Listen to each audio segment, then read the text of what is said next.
So ವಿಶೇಷ ಕಾರ್ಯಕ್ರಮಕ್ಕೆ ಮತ್ತೊಮ್ಮೆ ಸ್ವಾಗತ. ನಾನು ಓಂ ಪ್ರಕಾಶ್ ಅವರೇ ನಿಮ್ಮ ಜೊತೆ ಮಾತಾಡ್ತೀನಿ. ಈಗ ರವಿ ಬೆಳಗೆರೆ ಅವರು ಒಂದು ಮಾತು ಹೇಳಿದರು, ಚಂದಪ್ಪ ಹರಿಜನನ ಈ ರಾಜ್ಯಕ್ಕೆ ಪರಿಚಯಿಸಿದ್ದು, ಅವನು ಮೊದಲು ಫೋಟೋ ತೋರಿಸಿದ್ದು ನಾನು, ಚಂದಪ್ಪ ಹರಿಜನನ ಬಗ್ಗೆ ಬರೆದಿದ್ದು ನಾನು, ನನ್ನ ಬೌದ್ಧಿಕ ಹಕ್ಕು ಅದನ್ನು ನೀವು ಕದ್ದಿದ್ದೀರಿ ಅಂತ. ಏನು ನಿಮ್ಮ ಉತ್ತರ ಅದಕ್ಕೆ? ಅದಕ್ಕೆ ನಿಮ್ಗೇನು ಅನ್ಸುತ್ತೆ ಸರ್? ಅಲ್ಲ, ನೀವು ಹೇಳಿ, ನಿಮ್ಮ ಉತ್ತರ ಹೇಳಿ ಅವ್ರಿಗೆ, ಅವ್ರಿಗೆ ಪ್ರಶ್ನೆ ಉತ್ತರ ಹೇಳಿ. ಇಲ್ಲ, ನಾನು ಉತ್ತರ ಹೇಳ್ತೀನಿ. ನೀವು ಒಬ್ಬ ವ್ಯಕ್ತಿಯಾಗಲಿ ಕೂತಿದ್ದೀರಾ, ನೀವು ಕೇಳ್ತಾ ಇದ್ದೀರಾ ಪ್ರಶ್ನೆಗಳನ್ನ. ಈ ಪ್ರಶ್ನೆಗೆ ನಿಮ್ಮ ಅನಿಸಿಕೆ ಏನು ಸರ್? ನೀವು ನಾನು ನಿಮಗೆ ಕೇಳ್ತಾ ಇದ್ದೀನಿ ಅಷ್ಟೇ. ಅಲ್ಲ, ನೀವು ಉತ್ತರ ಹೇಳಿ, ನಾನು ಆಮೇಲೆ ಹೇಳ್ತೀನಿ. ಅದಕ್ಕೆ ನಾನು ಹೇಳ್ತೀನಿ, ನಿಮ್ಮ ಉತ್ತರ ಹೇಳಿ. ನೀವು ಅವರ ಬೌದ್ಧಿಕ ಹಕ್ಕನ್ನು ಕದ್ದಿದ್ದೀರಾ? ಪರಿಚಯಿಸಿದ್ದು ಅಲ್ಲೇ ಚಂದಪ್ಪ ವ್ಯಕ್ತಿ ಅವ್ರನ್ನ ಪರಿಚಯಿಸಿದ್ದು ಯಾವ ತರ, ಹೆಂಗ್ ಪರಿಚಯ ಮಾಡಿಸೋದು? ಅವರ ಫಸ್ಟ್ ಫೋಟೋ ತೆಗೆದಿದ್ದು ನಾನು, ನನ್ನ ಪುಸ್ತಕದಲ್ಲಿ ಅದಿದೆ. ಅವ್ರ ಜೊತೆ ನಾನು ಫೋಟೋ ತೆಗೆಸ್ಕೊಂಡದೆಲ್ಲ ಇದೆ. ಅವ್ರ ಮನೇಲಿ ಊಟ ಮಾಡಿದ್ದೀನಿ, ಅವ್ರ ಜೊತೆ ಇದ್ದೆ, ಅವ್ರ ಬಗ್ಗೆ ಬರ್ದೆ, ಪುಸ್ತಕ ಮಾಡಿದ್ದೀನಿ. ಹಾ ಸರ್, ಅದೆಲ್ಲವೂ ಕೂಡ ನನ್ನ ಬೌದ್ಧಿಕ ಹಕ್ಕು. ಈಗ ಅದಕ್ಕೆ ಏನ್ ಮಾಡ್ಬೇಕು ಸರ್ ನಾವು? ಹೌದು, ಓಕೆ. ಅಲ್ಲ, ಈಗ ಚಂದಪ್ಪ ಅವ್ರನ್ನ ಅವ್ರು ಪರಿಚಯ ಮಾಡಿಸಿದ್ದಕ್ಕೋಸ್ಕರ ಅವ್ರ ಸೊತ್ತ, ಅವ್ರ ಆಸ್ತಿನ ಅವರು. ಈ ಬೌದ್ಧಿಕ ಹಕ್ಕಿನ ಬಗ್ಗೆ ಒಂದು ಕನ್ಫ್ಯೂಷನ್ ಇದೆ ಪ್ರತಾಪ್. ಈ ಬೌದ್ಧಿಕ ಹಕ್ಕು ಅದನ್ನು ಸ್ವಲ್ಪ ಕ್ಲಿಯರ್ ಮಾಡಿ.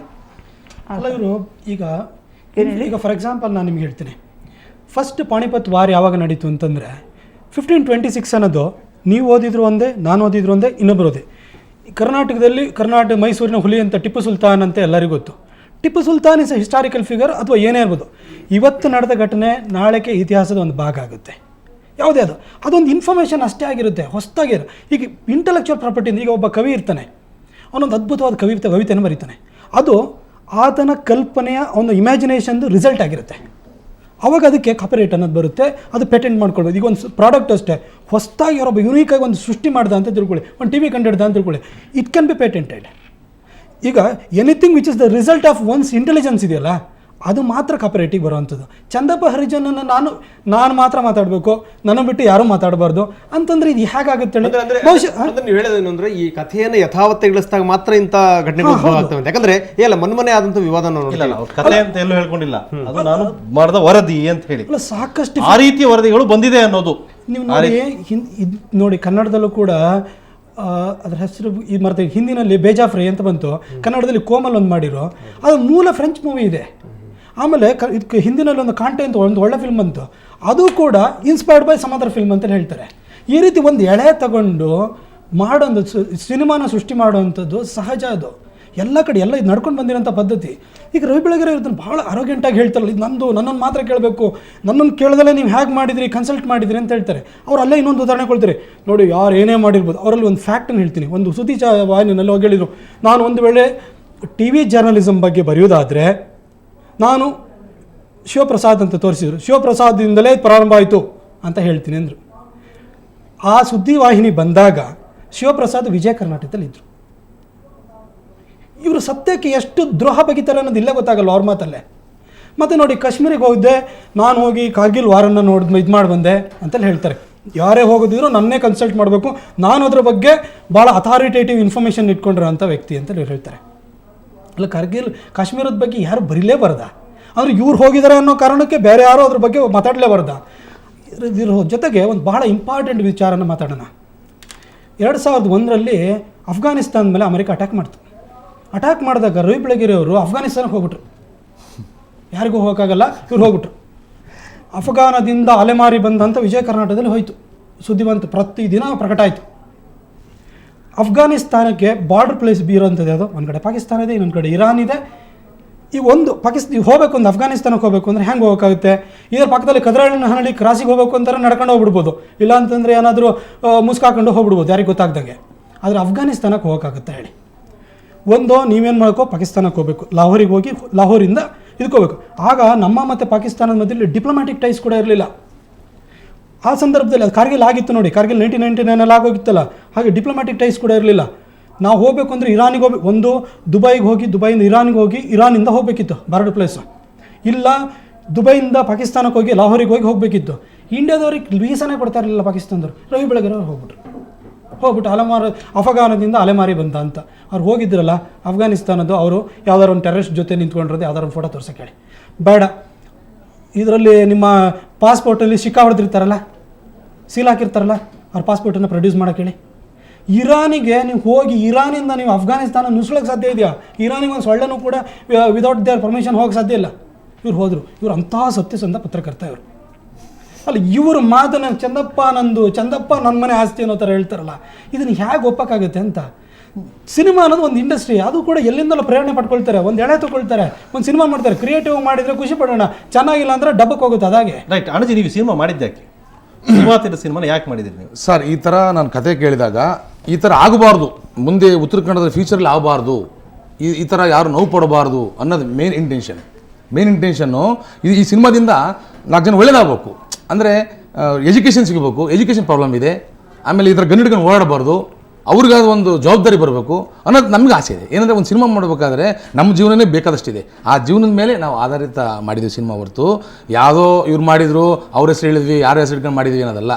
ಆ ಸಿನಿಮಾ ನೋಡ್ರಿ ಗೊತ್ತಾಗುತ್ತೆ, ಇನ್ನೊಬ್ಬ ಯಾವ ವ್ಯಕ್ತಿನೂ ಆ ಥರ ಕೆಲಸ ಮಾಡಬಾರ್ದು, ಇದೇ ಶಿಕ್ಷೆ ಆಗುತ್ತೆ. ಆ ಸಿನಿಮಾದಲ್ಲಿ ಇದು ಕಾಲ್ಪನಿಕ ಕಥೆ ಅಥವಾ ಇಲ್ಲಿ ಬರುವಂತ ಪಾತ್ರಗಳು ಯಾವುದೇ ಒಬ್ಬ ವ್ಯಕ್ತಿನ ಬಿಂಬಿಸಿ ಮಾಡ್ತಿರುವಂತದ್ದಲ್ಲ, ಅದೇನಾದ್ರು ಹಾಕಿರತ್ತಾವ ಓಪನಿಂಗ್ ಸಿನಿಮಾ ಸನ್ನಿವೇಶ ಇದೆಯಲ್ಲ.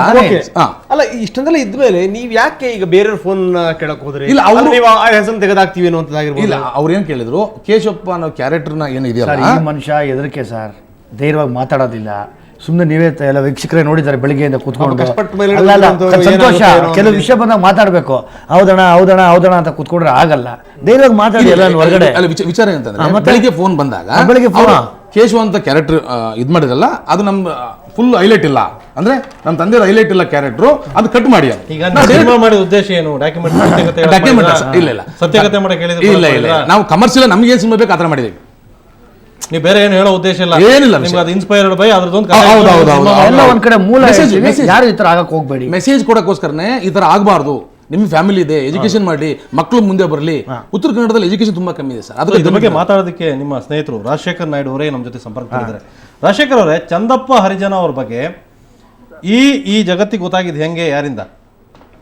ಸರ್, ಮೂಲತಃವಾಗಿ 1997 1997 ಅದ್ರ ಪೂರ್ವದಲ್ಲಿ ಚಿಕ್ಕ ಪುಟ್ಟದಾಗಿ ಗುಲ್ಬರ್ಗದಲ್ಲಿ ಸಣ್ಣ ಪುಟ್ಟ ಪತ್ರಿಕೆಗಳು ಚಂದಪ್ಪ ಅಂತ ಬರೀತಿದ್ವು. ಎಲ್ಲಿ? ಉತ್ತರ ಕರ್ನಾಟಕದ ಆ ಭಾಗದಲ್ಲಿ, ಉತ್ತರ ಕರ್ನಾಟಕದ ಭಾಗದಲ್ಲಿ ಸಣ್ಣ ಪುಟ್ಟ ಪೇಪರ್ಗಳು ಚಂದಪ್ಪನ ಬಗ್ಗೆ ಆಸ್ ಯೂಶುವಲ್ ಕ್ರಿಮಿನಲ್ಸ್ ಬಗ್ಗೆ ಹೆಂಗ್ ಬರೀತಾರೆ, ಇವ್ರು ಅರೆಸ್ಟ್ ಆದ್ರು, ಅವ್ರು ಅರೆಸ್ಟ್ ಆದ್ರು, ಹಿಂಗೆ ಅಂತ ಸುದ್ದಿ ಬರ್ತಾನೆ ಇತ್ತು. ಕ್ರೈಮ್ ರಿಪೋರ್ಟ್ ಕ್ರೈಮ್ ರಿಪೋರ್ಟರ್ ಮಾಡ್ತಿದ್ರು. ಕರೆಕ್ಟ್. ಆ ಟೈಮಲ್ಲಿ ನಾನು high Bengaluru reporter. So high Bengaluru reporter ಆಗಿದ್ದಾಗ ರವಿ ಬೆಳಗೆರೆ ಅವರು ಇದ್ರ ಬಗ್ಗೆ ಸವಿಸ್ತಾರವಾಗಿ ನನ್ನ ಜೊತೆ ಡಿಸ್ಕಸ್ ಮಾಡಿ ಮಾಡೋಣ ಅಂತಂದ್ರು. ಸರಿ, ಅಷ್ಟೊತ್ತಿಗೆ ರವಿ ಬೆಳಗೆರೆ ಅವ್ರಿಗೆ ನೇರವಾಗಿ ಅವ್ರ ಜೊತೆಯಲ್ಲಿ ಕಾಂಟ್ಯಾಕ್ಟ್ ಇತ್ತು, ಅವ್ರು ಅದನ್ನ ಮಾಡ್ತಾ ಇದ್ರು. ಫಸ್ಟ್ ಪ್ರಪ್ರಥಮ ಬಾರಿಗೆ ಒಂದು ಸತ್ಯ ಏನು ಅಂದ್ರೆ, ಹರಿಜನ್ ಚಂದಪ್ಪ ಹೀಗೆ ಅಂತ ಇದಾನೆ ಅಂತೇಳಿ ಪೊಲೀಸ್ ಅವ್ರ ಹತ್ರ ಇಲ್ದಿರೋ ಫೋಟೋನ ಫಸ್ಟ್ ಪಬ್ಲಿಷ್ ಮಾಡಿದ್ದು ಹೈ ಬೆಂಗಳೂರು. ಇಲ್ಲಿ ಇವತ್ತು ಆಗ್ತಾ ಇರುವ ಡಿಸ್ಕಷನ್ಸ್ ನನಗೆ ಅರ್ಥ ಆಗದೆ ಇರೋದು ಯಾಕೆಂದ್ರೆ, ಇಡೀ ಕರ್ನಾಟಕದಲ್ಲಿ ಇವತ್ತಿನವರೆಗೂ ಒಬ್ಬ ದಲಿತನನ್ನ ಇಟ್ಕೊಂಡು ಆ ಪಾಸಿಟಿವ್ ಮೆಸೇಜ್ ಯಾವಾಗ್ಲೂ ಅಷ್ಟೇ ಕ್ರೈಮ್ ಮಾಡೋದ್ರಿಂದ ಯಾವುದೇ ಪ್ರಾಬ್ಲಮ್ ಸಾಲ್ವ್ ಆಗೋದಿಲ್ಲ. ಇಡೀ ನಾಯಕನ ಪಾತ್ರವನ್ನ ನೋಡಿದಾಗ ಆಮೇಲೆ ಈಗ ಏನು ನಾವು ಹೈ ಬೆಂಗಳೂರಲ್ಲಿ ಇದ್ದಾಗ ನಾವೇನ್ ಬರ್ದ್ವಿ ಅದ್ರ ಅಂಶಗಳಲ್ಲಿ ಎಲ್ಲೂ ಇಲ್ಲ. ಇದು ಸಿನಿಮ್ಯಾಟಿಕ್ ಆಗಿ ಒಂದು ಮಿತ್, ಸಿನಿಮ್ಯಾಟಿಕ್ ಆಗಿ ಅಂದ್ರೆ ಎಂಟರ್ಟೈನ್ಮೆಂಟ್. ಅಂದ್ರೆ ಪುಸ್ತಕದಲ್ಲಿರೋ ಯಾವ ಅಂಶಗಳು ಚಿತ್ರದಲ್ಲಿ ಇಲ್ಲ ಅಂತೀರಿ ನೀವು? ಇಲ್ಲ ಇಲ್ಲ ಇಲ್ಲ ಇಲ್ಲ, ನಾನು ಸಿನಿಮಾ ನೋಡಿದ್ನಲ್ಲ, ಅದನ್ನ ಮಾಡಕ್ ಹೋದ್ರೆ 100 ಎಪಿಸೋಡ್ 100 ಸಿನಿಮಾ ಮಾಡ್ಬೇಕು. ಚಂದಪ್ಪಂದು ಒಂದು ಸಿನಿಮಾದಲ್ಲಿ 2.5 ಗಂಟೆಯಲ್ಲಿ ಯಾರು ತೋರ್ಸಕ್ ಆಗಲ್ಲ ಅವೆಲ್ಲ. ಏನಂದ್ರೆ ನಾಯಕನ ಪಾತ್ರ ನೋಡಿದಾಗ ನಾಯಕ ಒದ್ಲಾಡೋದೇನು ಅಂದ್ರೆ, ನನ್ನವ್ರಿಗೋಸ್ಕರ, ನನ್ನವ್ರಿಗೆ ವಿದ್ಯೆ ಇಲ್ಲ, ನನ್ನವ್ರಿಗೆ ಶಾಲೆ ಇಲ್ಲ, ನನ್ನವ್ರಿಗೆ ಮೂಲಭೂತ ಸೌಲಭ್ಯ ಇಲ್ಲ, ಈ ಸೌಲಭ್ಯಗಳನ್ನು ಪಡ್ಕೊಳ್ಳೋ ಒಬ್ಬ ಪ್ರತಿನಿಧಿಯಾಗಿ ಪ್ರತಿನಿಧಿಸ್ತಕ್ಕಂಥ ಒಂದು ದಲಿತರ ನಾಯಕನಾಗಿ ಚಿತ್ರೀಕರಣ ಮಾಡಿರ್ತಕ್ಕಂಥ ಚಿತ್ರ ಇಡೀ ಕನ್ನಡ ಇತಿಹಾಸದಲ್ಲಿ ಇಲ್ಲ. ನಾನು ಏನಂದ್ರೆ ಹೇಳೋದು, ಒಂದು ಸಿನಿಮಾ ಆಗಿ ನೋಡಿ, ಇಟ್ಸ್ ಅನ್ ಎಂಟರ್ಟೈನ್ಮೆಂಟ್ ಮೀಡಿಯಾ, ಅದ್ರಲ್ಲಿ ಮೆಸೇಜ್ ನೋಡಿ. ಆಮೇಲೆ ಈ ಸಿನಿಮಾದಲ್ಲಿ ಯಾರಿಗೂ ಧಕ್ಕೆ ಆಗೋ ರೀತಿಯಲ್ಲಿ ಏನೂ ಇಲ್ಲ ಅಲ್ಲಿ. ನನಗೆ ಏನು ಬಾಟಮ್ ಲೈನ್ ಹೇಳೋದೇನು ಅಂತಂದ್ರೆ, ಅವು ರವಿ ಬೆಳಗೆರೆ ಅವರು ಒಂದು ಮಾತು ಕೇಳಿದ್ರು, ಕೇಳಬೇಕಾಗಿತ್ತು. ಹಲೋ, ಹೇಳಿ ಕೇಳಿಸ್ತಾ ಇದೆ, ಹೇಳಿ ರಾಜಶೇಖರ್. ಸೌಜನ್ಯ ಕೇಳಬೇಕಾಗಿತ್ತು. ಸೌಜನ್ಯಕ್ಕಾಗಿ ಒಂದು ಮಾತು ಕೇಳಬೇಕು ಅನ್ನೋದನ್ನ ಒಪ್ಕೊಂಡು ಸೌಜನ್ಯಕ್ಕಾಗಿ ಒಂದು ಮಾತು ಕೇಳಲೇಬೇಕಾಗಿತ್ತು ಅನ್ನೋದು ತಪ್ಪಾಗುತ್ತೆ. ಓಕೆ ನನ್ನ ಅಭಿಪ್ರಾಯ. ಓಕೆ ಹೇಳಿ. ನಾನು ಅವತ್ತು ಅವ್ರನ್ನ ಸರೆಂಡರ್ ಮಾಡಿಸೋ ಟೈಮಲ್ಲಿ ಟೆನ್ಷನ್ ಆಗಿದ್ದಾರೆ, ನಾನು ಟೆನ್ಷನ್ ಆಗಿದ್ದೀನಿ. ಪ್ರತಾಪ್ ರೆಡ್ಡಿ ಅವ್ರ ಮುಂದೆ ರಾತ್ರಿ 1 ಗಂಟೆಯಲ್ಲಿ ಕೂತ್ಕೊಂಡು ಬೆವತೋಗಿದ್ದೀನಿ ಅವತ್ತು. ಕೊನೆಗೆ ನನ್ಗೆ ತುಂಬಾ ಆಸೆ ಇದ್ದಿದ್ದೇನು ಅಂದ್ರೆ ರವಿ ಬೆಳಗೆರೆ ಅವ್ರು ಆಸೆ ಇಟ್ಟಿದ್ದು ಸರೆಂಡರ್ ಮಾಡಿಸೋಣ ಅಂತಾನೆ. ಹೋದ್ವಿ, ಆಗ್ಲಿಲ್ಲ, ಆಯ್ತು, ಪ್ರಾಬ್ಲಮ್ ಆಯ್ತು, ಫೈರಿಂಗ್ ಆಯ್ತು, ಹೋದ್ರು, ಅವೆಲ್ಲ ಇತಿಹಾಸ ಆಗೋಯ್ತು. ಇನ್ನೊಂದು ವೆರಿ ಕ್ಲಿಯರ್ ಆಗಿ ಕೇಳಬೇಕಾಗಿದ್ದಾನೆ ರಾಜಶೇಖರ್ ಅವರೇ, ಹೇಳಿ. ಈ ಚಂದಪ್ಪ ಹರಿಜನ ಬಗ್ಗೆ ಬೇರೆಯವರಿಗೂ ಗೊತ್ತಿತ್ತು, ಖಂಡಿತ ಬೇರೆ ಪತ್ರಕರ್ತರುಗಳು ಬರೆದಿದ್ರು. ರಂಗನಾಥ್, ನಾನು ಏನಂದ್ರೆ ಹೇಳೋದು, ಹಮೀದ್ ಪಾಳ್ಯ ಮಾತಾಡ್ತಾ ಇದ್ದೀನಿ. ಮೊದಲು ಫಸ್ಟ್ ಆಫ್ ಆಲ್ ಏನಂದ್ರೆ ಉತ್ತರ ಕರ್ನಾಟಕದ ಸಣ್ಣ ಪತ್ರಿಕೆಗಳು ಅಂತ ನಾವ್ ಏನ್ ಇವತ್ತು ಕರಿತೀವಿ, ಆ ಉತ್ತರ ಕರ್ನಾಟಕದ ಸಣ್ಣ ಪತ್ರಿಕೆಗಳಲ್ಲಿ ಆವಾಗ ಸುದ್ದಿ ಬರ್ತಾ ಇತ್ತು. ಅಂದ್ರೆ ಪ್ರಖರವಾಗಿ ಫ್ರಂಟ್ ಲೈನ್ಗೆ ಇಂಥವನೇ ಹೀಗೆ ಅಂತ ಬರ್ತಿದ್ದ ಹಾಯ್ ಬೆಂಗಳೂರು ಅವರೇ, ಎರಡು ಮಾತಿಲ್ಲ. ಬಟ್ ಅದಕ್ಕಿಂತ ಮುಂಚಿತವಾಗಿ ಆ ಒಂದು ಅವ್ರು ಎಲ್ಲೋ ಒಂದ್ ಕಡೆ ಇದಾಯ್ತು. ಈಗ ಹಳೇ ನಮ್ಮಲ್ಲಿ ತುಂಬಾ ಹಳೇ ಸಣ್ಣ ಪತ್ರಿಕೆಗಳಿದಾವೆ. ಈಗ ಸತ್ಯಕಾಮ ಇದೆ, ಗ್ರೀನೋಬಲ್ಸ್ ಇದೆ, ಕ್ರಾಂತಿ ಅಂತಿದೆ, ಇವೆಲ್ಲ ತುಂಬಾ ಹಳೆ ಪತ್ರಿಕೆಗಳಿವೆಲ್ಲ. Date goes back to 1972, 1973.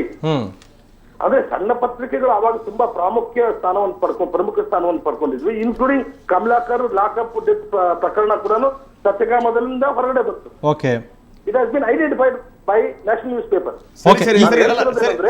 Rajashekhar ಅವರೇ, ಸೊ ಇಷ್ಟೆಲ್ಲ ಹೇಳ್ತಾ ಇದ್ರಿ, ಹಾಗಾದ್ರೆ ಗೊಂದಲ ಆರಂಭ ಆಗಿದ್ದು ಎಲ್ಲಿಂದ ಹಾಗಾದ್ರೆ ತಮ್ಮ ಪ್ರಕಾರ? ಹಾಗಾದ್ರೆ ಇದು ಗೊಂದಲ ಯಾಕೆ ಆರಂಭ ಆಯ್ತು ನಮ್ಗೆ ಗೊತ್ತೇ ಇಲ್ಲ. ನನಗೇನಂದ್ರೆ ಫಸ್ಟ್ ಆಫ್ ಆಲ್ ನನಗೆ TV9 ಅಲ್ಲಿ ಹಿಂಗ್ ಬರ್ತಾ ಇದೆ ಅಂದಾಗ ಇಮಿಡಿಯೇಟ್ ಆಗಿ ನಾನು TV9 ವಾಚ್ ಮಾಡಿದೆ. ರವಿ ಬೆಳಗೆರೆ ಅವ್ರ ಧ್ವನಿ ಕೇಳ್ತು, ಹಿಂಗೆ ನಾನು ಕೇಳಬೇಕಾಗಿತ್ತು, ಅದು ನನ್ನ ಕತೆ, ನಾನು ಕೇಳಬೇಕಾಗಿತ್ತು ಅಂತ ಹೇಳ್ತಿದ್ರು.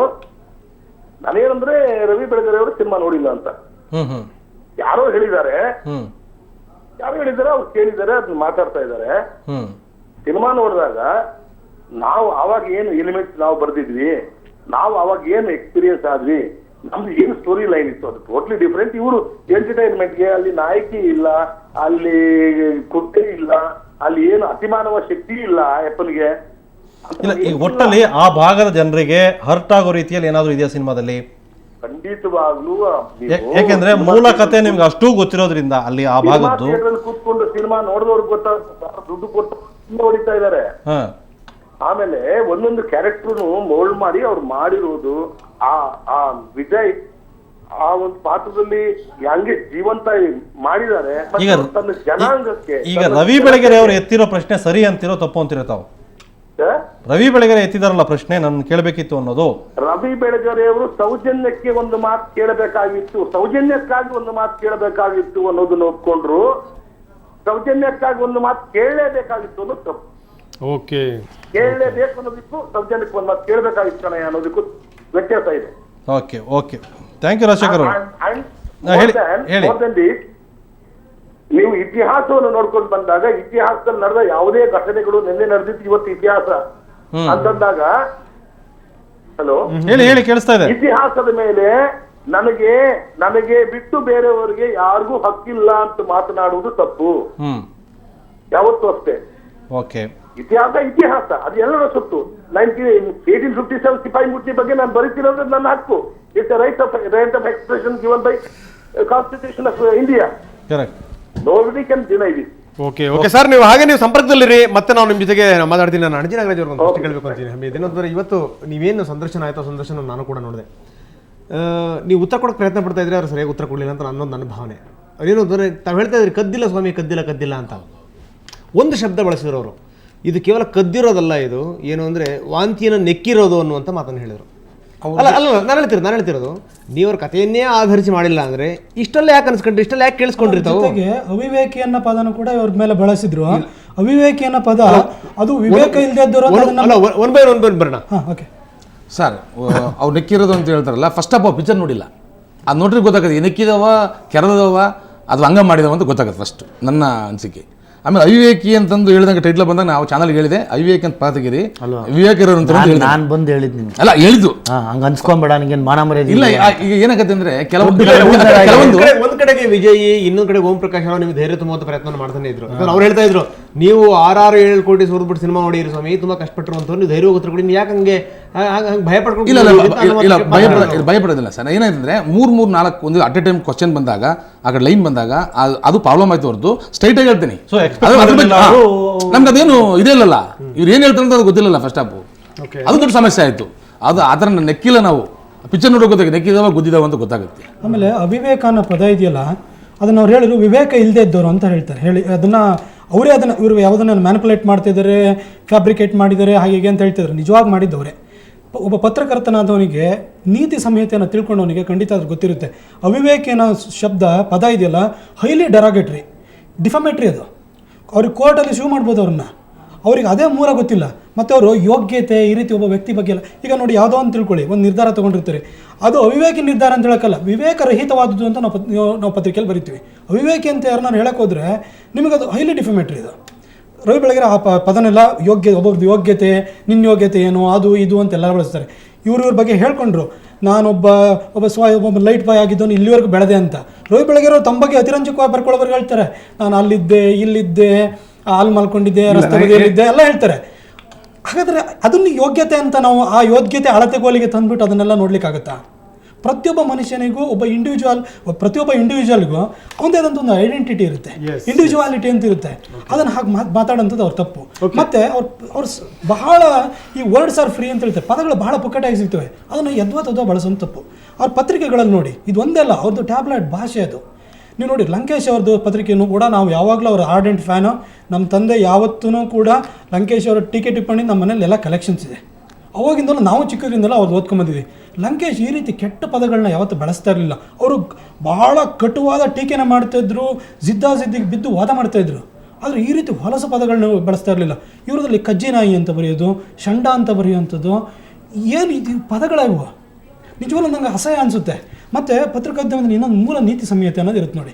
ಇವ್ರು ಹೇಳ್ತಾರೆ, ಸೌಜನ್ಯಕ್ಕೆ ನನ್ನನ್ನೊಂದು ಮಾತು ಕೇಳಬೇಕಿತ್ತು, ನನ್ನನ್ನೊಂದು ಮಾತು ಕೇಳಬೇಕು, ಇದೇ ಹೇಳ್ತಾರೆ, ನಾನು ಅಂತಾರೆ. ಅವ್ರ ಪತ್ರಿಕೆಯಲ್ಲಿ ಬರ್ಕೊಳ್ಳೋದು ಅಲ್ಲದೆ ಟಿ ವಿ ಮುಂದೆ ನಾನು ಅಂತಲೇ ಹೇಳಿದರು. ನಾನು ಇವ್ರಿಗೆ ಬಂದು ಪ್ರಶ್ನೆನ ಕೇಳ್ತೀನಿ. ಇದಕ್ಕೆ ವಿಜಯ್ ಕೂಡ ಇದಕ್ಕೆ ಅವರಿಂದ ಸಂತ್ರಸ್ತರಾಗಿರುವಂಥವ್ರು, ವಿಜಯ್ ಕೂಡ ಇದಕ್ಕೆ ಆನ್ಸರ್ ಮಾಡಬೇಕಾಗುತ್ತೆ. ಇಲ್ಲಿ 2 ಪ್ರಮುಖವಾದಂಥ ವಿಚಾರಗಳನ್ನು ತರ್ತೀನಿ. ಚಂದಪ್ಪ ಹರಿಜನ್ ಫ್ಯಾಮಿಲಿ ತಗೊಂಡು ಬಂದರು, ಹಿಂದೆ ನಿಲ್ಲಿಸಿದ್ರು, ಮಕ್ಕಳನ್ನ 7-8 ಮಕ್ಕಳು ನಿಲ್ಲಿಸಿದ್ರು, ನಾನು ಇಷ್ಟು ಜನ ಸಾಕ್ತಾಯಿದ್ದೀನಿ, ನೀವು ಅವರಿಗೆ ನೀವು 2 ಜನಕ್ಕಾರ ಇದು ಮಾಡಿ ಅಂತ ಹೇಳಿದರು. ಇಲ್ಲಿ ನೋಡಿ, ಈಗ ಸಪೋಸ್ ನನ್ನ ಪುಸ್ತಕನ ಯಾರಾದರೂ ಕೃತಿ ಚೌರ್ಯ ಮಾಡಿದ್ದಾರೆ ಅಂತಂದರೆ ನಾನು ಕೋರ್ಟಿಗೆ ಹೋಗಿ ಕೇಸ್ ಹಾಕ್ಬೋದು, ಒಂದು ರಿಸ್ಟ್ರೆಂಟ್ ಆರ್ಡ್ರನ್ನ ತರ್ಬೋದು. ನಾನೇನು ಮಾಡ್ಬೋದು, ನನಗೆ ಅನ್ಯಾಯವಾಗಿದೆ, ಇದು ಬೌದ್ಧಿಕ ಸ್ವತ್ತು, ಇದನ್ನು ಇವ್ರು ಕದ್ದಿದ್ದಾರೆ ಅಂತ ಹೇಳಿ ನಾನು ಪರಿಹಾರ ಕೇಳ್ಬೋದು. ಅವನಿಗೆ ಕೊಡು, ಇವನಿಗೆ ಸಾಕು ಅಂತ ಹೇಳೋದಕ್ಕೆ ನನಗೆ ಅಧಿಕಾರ ಇಲ್ಲ. ಅವರಷ್ಟು ಜನ ಸಾಕ್ತಾ ಇದ್ದಾರಲ್ವ, ಈ ಸಾಕೋದಕ್ಕೆ ಇವ್ರಿಗೆ ಮೂಲ ಎಲ್ಲಿಂದ, ಇವ್ರದ್ದು ಸಂಪತ್ತು ಎಲ್ಲಿಂದ ಬಂತು ಹೇಳಿ? 8 ಜನ ಸಾಕ್ತಾ ಇದ್ದಾರೆ. ರಮ್ಯಾ ನಿನ್ನ ಅಪ್ಪ ಯಾರು? ಪ್ರೇಮು ರಕ್ಷಿತಾ ಬೇರೆ ಬೇರೆ ಆಗ್ತಾರ. ಆಮೇಲೆ ಸುದೀಪ್ ಬಗ್ಗೆ, ಅದಾದ ನಂತರ ನಿಮಗೆ ರಾಧಿಕಾ ಬಗ್ಗೆ, ಅದಾದಮೇಲೆ ನಿಮಗೆ ಮಾಲಾಶ್ರೀ ಬಗ್ಗೆ. ಮಾಲಾಶ್ರೀ ಒಂದು ಸರಿ ಪ್ರೆಸ್ ಮೀಟ್ ಕರೆದು ಏನು ಬೈದಿದ್ರು ಗೊತ್ತಾ ನಿಮಗೆ? ಎಂಜಲ್ ಬೇಕಾದ್ರೆ ಹಾಗೆ ಕೇಳ್ಕೊಂಡೋಗೋ, ಇದನ್ನ ಯಾಕೆ ಬರೀತೀಯ ಅಂತ ಕೇಳಿದರು. ಮಾಲಾಶ್ರೀ ಮತ್ತು ರಾಮ್ ಬೇರೆ ಬೇರೆ ಆಗ್ತಾರೆ ಅಂತ ಹೇಳಿ ಒಂದು 10 ವರ್ಷದ ಹಿಂದೆ ಬರೆದಿದ್ರು. ಇವತ್ತು ಅವ್ರು ಒಟ್ಟಿಗೆ ಇದ್ದಾರೆ, ಅವ್ರ ಸಂಸಾರ ಚೆನ್ನಾಗೇ ಇದೆ. ಮೊನ್ನೆ ಜೋಗಯ್ಯ ಪಿಕ್ಚರ್ ಬರೋ ಮೊದಲು ಪ್ರೇಮ ರಕ್ಷಿತಾ ದೂರ ಆಗ್ತಾರೆ. ಅಲ್ಲ, ನಾನು ಪತ್ರಕರ್ತ, ನೀವು ಪತ್ರಕರ್ತಾರೆ, ನೀವು ಹೇಳಿ, ನಮಗೆ ಒಬ್ಬರು ವೈಯಕ್ತಿಕ ಜೀವನ ಬೇಕಾ? ಅದನ್ನು ತಂದುಬಿಟ್ಟು ನಾನಿಲ್ಲಿ ನನ್ನ ಮಾರಾಟದ ಸರಕಾಗಿ ಮಾಡ್ಕೊಳ್ಬೇಕಾ? ಇವತ್ತು ನೋಡಿ, ಚಂದಪ್ಪ ಹರಿಜನ್ ಇರ್ಬೋದು, ಮುತ್ತಪ್ಪ ರೈ ಇರ್ಬೋದು, ಅಥವಾ ನಿಮಗೆ ಕೊತ್ವಾಲ್ ಇರ್ಬೋದು, ಯಾರು ರಾಯಲ್ ಕುಮಾರ್ ಇರ್ಬೋದು, ಯಾರೇ ಇರ್ಬೋದು, ಅವರೆಲ್ಲ ಇವನು ಹಿಸ್ಟಾರಿಕಲ್ ಫಿಗರ್ಸು. ಅಷ್ಟು ದೊಡ್ಡ ಅತಿರಂಜಕವಾಗಿ ಬರೆಯೋದು, ವೈಭವೀಕರಣ ಮಾಡೋದಕ್ಕೆ ಅವರೆಲ್ಲ ತಗ್ಸಲ್ವ? ಅವ್ರ ಬಗ್ಗೆ ಇವರು ಇಷ್ಟೆಲ್ಲ ಬರೆದು ವೈಭವೀಕರಣ ಮಾಡ್ತಾರಲ್ಲ, ಇಂಥ ಎಲಿಮೆಂಟ್ಸ್, ಇವರು ಆ್ಯಂಟಿ ನ್ಯಾಷನಲ್ ಎಲಿಮೆಂಟ್ಸ್, ಇವರು ಆ್ಯಂಟಿ ಸೋಷಿಯಲ್ ಎಲಿಮೆಂಟ್ಸು, ಇವ್ರನ್ನೆಲ್ಲ ನಾವು ಪ್ರೋತ್ಸಾಹ ಮಾಡಬಾರ್ದು, ಇವ್ರನ್ನ ಮಟ್ಟ ಹಾಕಬೇಕು ಅಂತ ಯಾವ ಥರ ಬರ್ತಿದ್ದಾರೆ ಅವರು. ಅದು ಅಂಥವ್ರ ಬಗ್ಗೆ ಬರೋದು ನನಗೆ ಪೇಟೆಂಟ್ ಬೇಕು ಅಂತ ಕೇಳ್ತಾರೆ. ಇನ್ನೊಂದು ವಿಜಯ್ ವಿಷಯಕ್ಕೆ ಬರಬೇಕಾದ್ರೆ ಇಲ್ಲಿ 2 ವಿಚಾರ ಅಂತ ಹೇಳೋಣ. ನೀವು ಕೇಳಿದ್ರಿ ಅಲ್ಲ, ಅದಕ್ಕೆ ಮೊದಲು ಪ್ರತಾಪ್ ವಿಜಯ್ ವಿಚಾರ ಮಾತಾಡೋಣ. ಅದಕ್ಕೆ ಮೊದಲು ಅದನ್ನು ನಾನು ಕೇಳ್ತೀನಿ ನಿಮ್ಮನ್ನ. ಅದಕ್ಕೆ ಮೊದಲು ಮತ್ತೊಂದು ಬ್ರೇಕ್.